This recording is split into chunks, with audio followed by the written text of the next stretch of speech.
if you contribute to an IRA or a workplace retirement plan, you may be given two options, traditional or Roth. You may choose one or the other, or a little of both, as long as you don't go over this year's contribution limits. But which do you choose? First, the major difference between the two is how you are taxed. Roth money is taxed first, and assuming you don't break any rules, it's completely free of taxes on the way out. Traditional is the opposite. You get a tax break on the way in, but everything is taxed on the way out. Both allow your money to grow free of taxes while it sits within either account.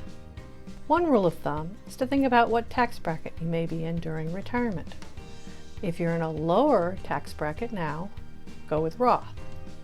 If you're in a higher tax bracket now, go with traditional. Unfortunately, it may be difficult to predict which tax bracket you'll be in during retirement, especially decades from now. If you're within a decade or so from retirement, you probably have a good idea of your retirement spending needs and tax bracket, and hopefully you're well on your way to funding that retirement. You're also at the pinnacle of your career, making good money and therefore in a relatively high tax bracket. Well, a higher tax bracket than you have been in the past. Traditional is the clear choice.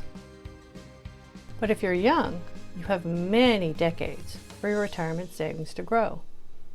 Thanks to the magic of compound growth, you may have earnings much greater than your original contribution.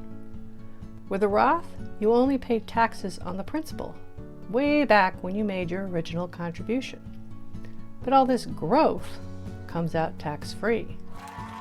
With the traditional, you got a tax break early on, but now you have to pay taxes on all of it, both your original contribution plus all the growth.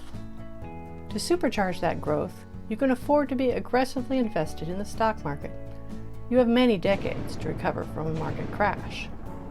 As you're just starting out in your career, you should be in a relatively low tax bracket. Roth is the obvious choice. What if you're somewhere in between?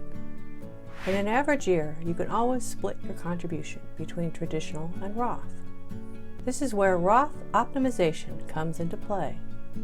Throughout our lives, there are times that we find ourselves temporarily in a lower or higher tax bracket than usual. Perhaps you've been laid off, or have health issues, or your business isn't doing so well. Maybe you're planning a career change and quit to go back to school. If you find yourself in a lower tax bracket than usual, contribute to a Roth. On the other hand, maybe business is booming and you've earned a bonus or cashed out stock options. If so, contribute to a traditional account. Ideally, once retired, you'll have a mix of both Roth and traditional. You can then choose your tax bracket based on which account you withdraw funds from. When deciding between a traditional or a Roth, there are a few other considerations.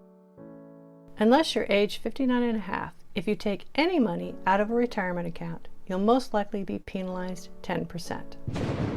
There are a lot of exceptions, which have been discussed in other videos. One advantage of the Roth IRA is that you can take out your contributions at any time, penalty-free.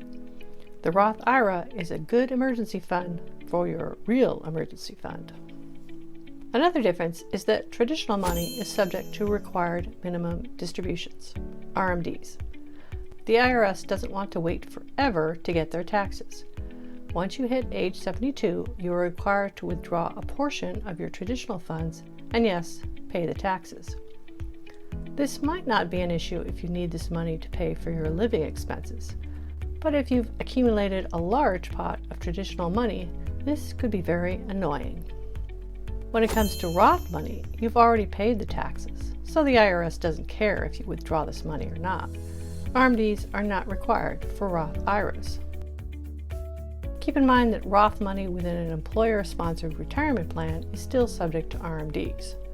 But if you've retired, you can simply roll that money over into a Roth IRA. What if you're nearing retirement or retired and don't have much Roth? You could always do a conversion.